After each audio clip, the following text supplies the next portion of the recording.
All right, so we're going to do just like a quick show, and we're going to talk about just the momentum in the market, the correlated indices like the Euro Index, seasonality in the short term, and forecasts for recession, 42 macro, Jason Shapiro's recession prediction for Q4 2024, and then so momentum in the market.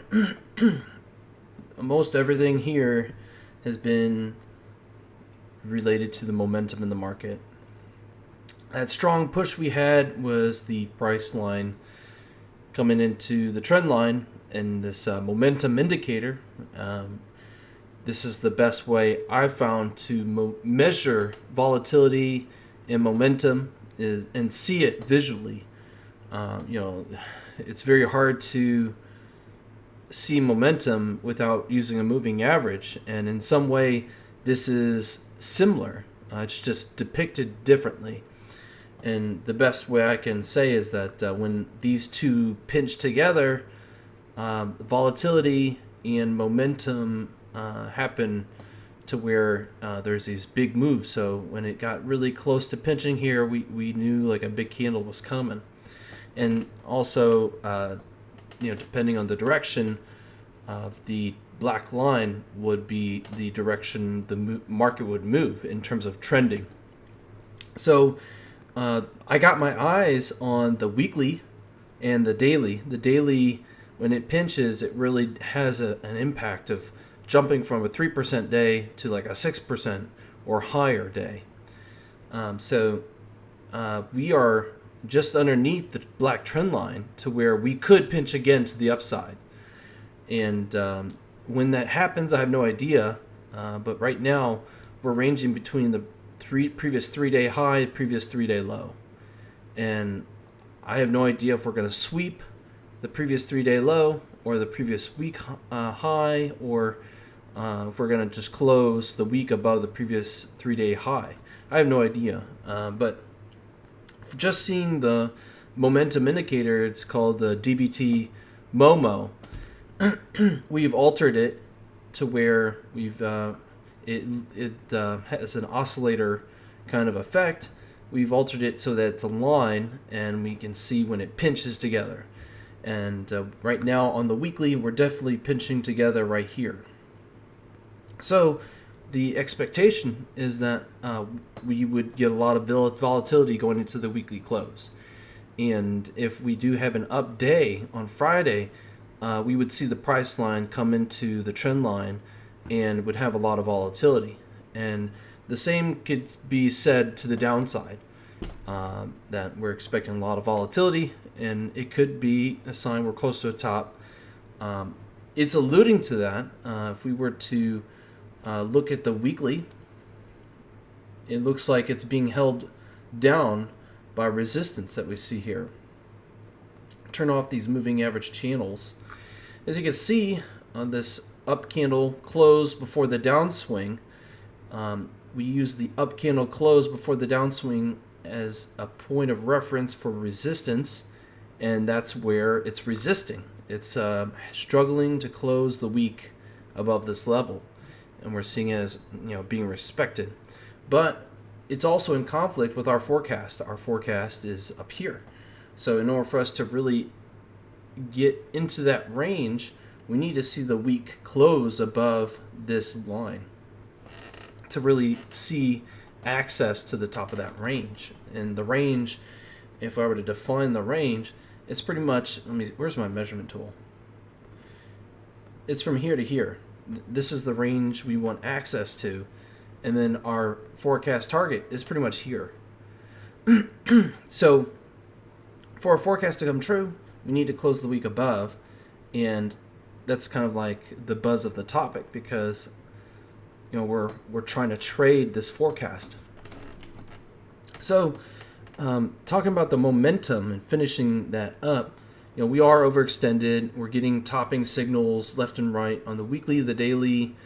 The 12-hour and 8-hour have turned off their topping signal. Obviously, it could come up with multiple top signals. We just have no real context until it sweeps some lows and closes lower on the week. And right now, it's consolidating. We've bounced around in the previous day high and low range, or the previous 3-day high and low range, and it's coiling up, and it's going to pick a direction. And our guess is that it's going to go up. And keyword guess. So that's the momentum. We could look at it on a smaller time frame. This is the 4-hour and 1-hour, and we could see that it is fully, extended to the bottom part of the range, and we're seeing just kind of like an oscillating kind of movement, and that's just means like we're ranging, like it's waiting to do something, and it might be that way all the way till Monday. We have no idea. All right, moving on from the momentum correlated indices. The correlated indices is this euro, and we've hit some points where it's questionable whether we've topped or not, and we're just trying to get an idea of like, okay, where's this going to stop? Where's this going to turn around? We did break out, have a retest, and come out strongly, and it looks like we've retested that line again. And we're trying to figure out, okay, is this the end for the euro, or are we going to go to the far end of the range here? So that's the big question here. And then we could also look at the euro USD as far as like the correlated with the euro index. So this is the what we see with euro USD. Here's resistance on the weekly. It looks like it kind of wants to retest the breakout. So we'll see if it actually does.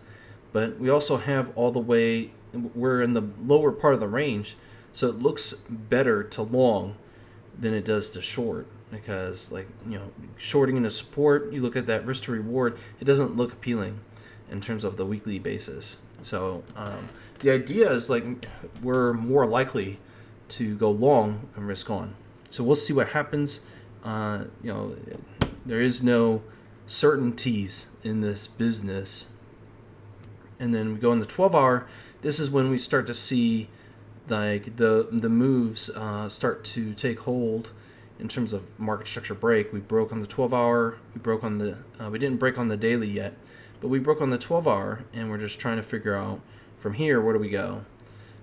Is this a false breakout, or are we going? Are we actually going down?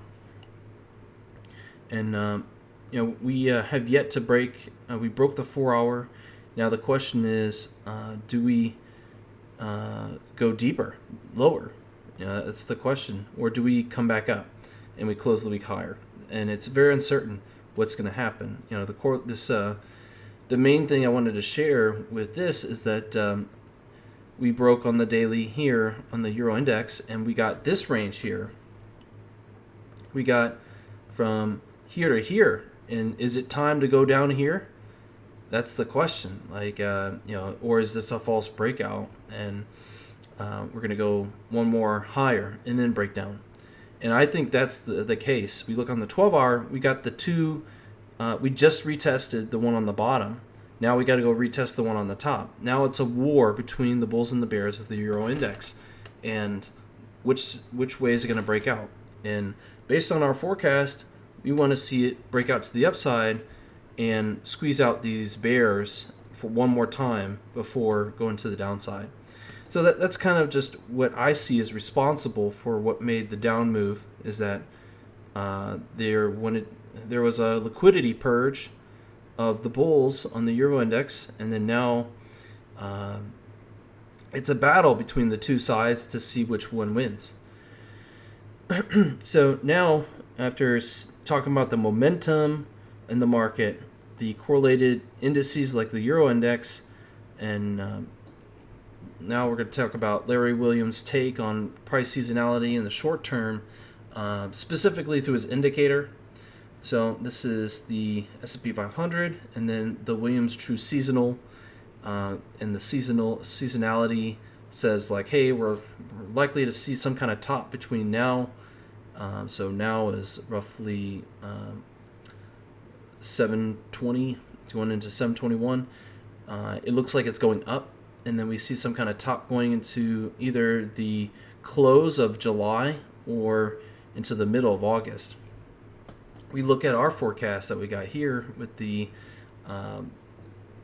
you know, the harmonics with the phi, triple phi numbers that we got some kind of topping happening between now and August 28th, 2023. So, I mean, it feels pretty close to being spot on. This is saying like topping at least by like 816. So it's not really going to give us a true top like date, but it's saying that, hey, we might have some upward potential, and we could close the week higher. And that's kind of what we're looking for.